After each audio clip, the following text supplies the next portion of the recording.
Hello student, তোমরা যারা ক্যালকাটা ইউনিভার্সিটির আন্ডারে প্রথম সেমিস্টারের ছাত্রছাত্রী আছো, তোমাদের জন্য আজকের ক্লাসটা খুবই গুরুত্বপূর্ণ। আজকের ক্লাসে তোমাদের ইএনভিএস অর্থাৎ পরিবেশবিদ্যা সাবজেক্টের প্রথম যে ইউনিট আছে, এই 1 নম্বর ইউনিট থেকে গুরুত্বপূর্ণ 40টি এমসিকিউ প্রশ্নোত্তর নিয়ে আলোচনা করব।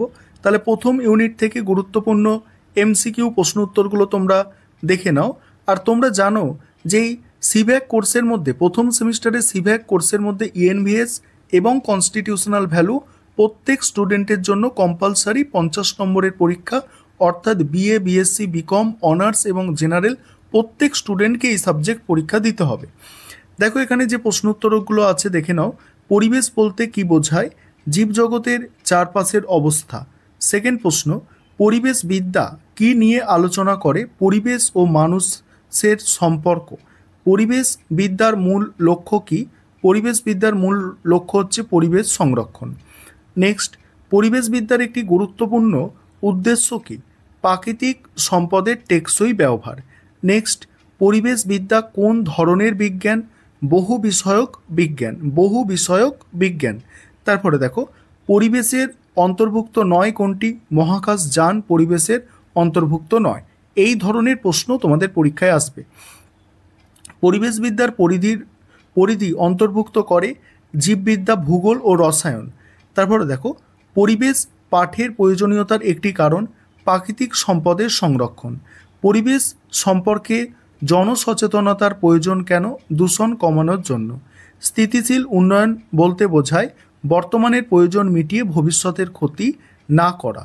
তারপরে দেখো, স্থিতিশীল উন্নয়নের একটি মূল লক্ষ্য কি? জীববৈচিত্র্য সংরক্ষণ। পরের গুরুত্বপূর্ণ প্রশ্ন উত্তরগুলো নিয়ে আলোচনা করব। তার আগে একটা বিষয় তোমাদের বলার আছে। বিগত বছরগুলির মতো এবছরেও তোমাদের জন্য অনলাইন কোচিং ক্লাস শুরু হয়েছে। তোমরা যারা পেড ব্যাচে অ্যাডমিশন নিতে ইচ্ছুক, নিচে স্ক্রিনে যে নম্বর দেখতে পাচ্ছ এই নম্বরে যোগাযোগ করে পেড ব্যাচে অ্যাডমিশন নিতে পারো। পরের প্রশ্ন দেখো, স্থিতিশীল উন্নয়ন শব্দটি সর্বপ্রথম জনপ্রিয় করেন কোন প্রতিবেদন? দেখো, ব্রুটল্যান্ড রিপোর্ট অর্থাৎ ব্রুটল্যান্ড প্রতিবেদন। টেকসই উন্নয়নের জন্য প্রয়োজন পরিবেশ, অর্থনীতি ও সমাজের ভারসাম্য। লো কার্বন লাইফস্টাইলের মূল লক্ষ্য কি? কার্বন নির্গমন কমানো। নেক্সট আছে দেখো, মিশন লাইফের সম্পূর্ণ রূপ কি? Lifestyle for environment. তারপর দেখো, মিশন লাইফ কোন সালে শুরু হয়? 2022। মিশন লাইফের প্রধান উদ্দেশ্য হচ্ছে ব্যক্তিগত আচরণের মাধ্যমে পরিবেশ রক্ষা। মিশন লাইফের 3টি প্রধান কৌশলের একটি হলো কমানো। তারপর দেখো, মিশন লাইফ 2022-23-এর আওতায় একটি গুরুত্বপূর্ণ কার্যক্রম কি? বৃক্ষরোপণ।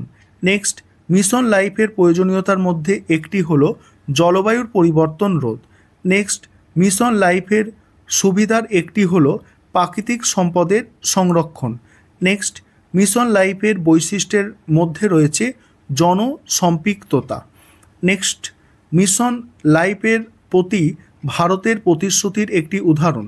ভারতের প্রতিশ্রুতির একটি উদাহরণ আন্তর্জাতিক সম্মেলনের সমর্থন।